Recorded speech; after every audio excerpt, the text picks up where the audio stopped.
thank you to jama'a ga Haddafi Rabilu Musa dan Ibro daga Alhaji Rabilu Musa dan Ibro a shugaban barkwanci na ƙasa ga baki daya tare da abokin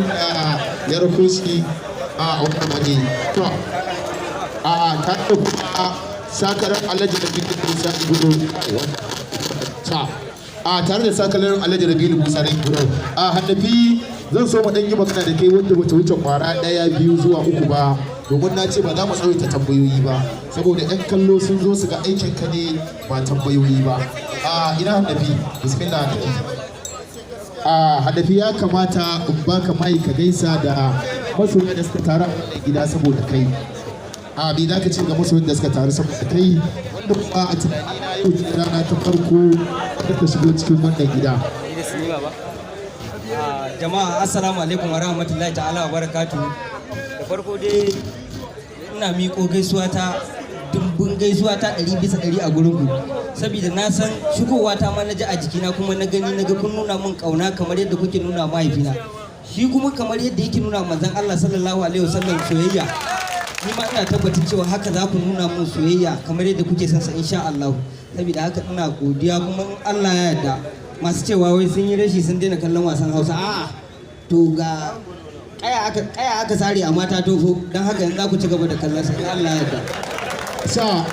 Hausa suna cewa daga ganin kura aka ce za ta turmushe a guya ko an ce kai daga gani ka san ɗane godon Alhaji Rabilu Musa na Ibro to tambayar da nan ma ta farko wanda na tabbata masu yawa da yawa suna jin wannan tambayar wani bai da damar ya tambaye ka ne me ya ja hankalinka kaga ya dace ka ɗauki sana'ar mahaifinka ga sana'o'i da yawa to abin da ya ja hankali na ɗau wannan sana'a ta mahaifina aiki ne na ga kyakkyawa kuma sana'a ce babba wacce ni a yanzu gaskiya ina cin moriyarta ba inda zan je ga an wulakanta ni ko zuwa guri ne na ga an nuna na ce ga dan wani na farko ina cin riba biyu za a karbe ni hannu biyu sannan kuma sai an ce Allah ya ji kan mahaifinka to wannan abun shine ya ji hankali na daga ai sana'a yake yi mai kyau har na ce ni ma ya kamata in gaje shi domin Allah ya yarda mu ci albarkacinsa kamar yadda yake cin albarkacin Annabi Muhammad sallallahu alaihi wasallam bi ke da tauku abin da zan faɗa ma zan so kafin ka shiga cikin diramar ka kwatanta wani abu tare da Alhaji Marigayi kuma ce baba ciyaman na masu nishadantarwa da komedi ka kwatanta mana wani abu kwara ɗaya tak ko kuma zuwa 2 wanda ciyaman ya hau kamfano yake yi bari in baka ɗaya inda na baka biya ai kamar ma na yi maka wasan to shi ke na bani guda ɗaya yawa na san mafi yawancin ku sun ga hirata to amma bari in muku wani abu guda ɗaya wanda ya nasa a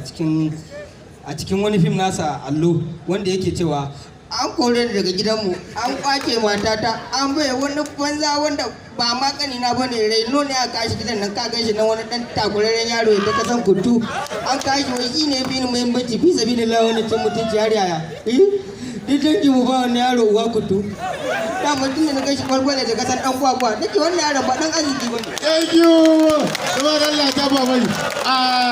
Hausa suka ce madara mai kama da nono ga mai kamar uba to dama na ce muku ba za mu takura shi da tambayoyi ba za mu shiga cikin aikin kayin da nayin inda za mu ba shi dama zai gabatar da waka kwara daya zai drama zai drama sun kwaya 4 tukunne dawo ya ce shi ma yaran nan da suke tsalle wallahi ba fun su iyawa akai ba shi ma yana da abun da zai yi akai ko ba gaskiya ba da Allah ta fawa Haddafi Rabilu Musa dan Ibro to a ina matan nan guda biyu ku taso ba koma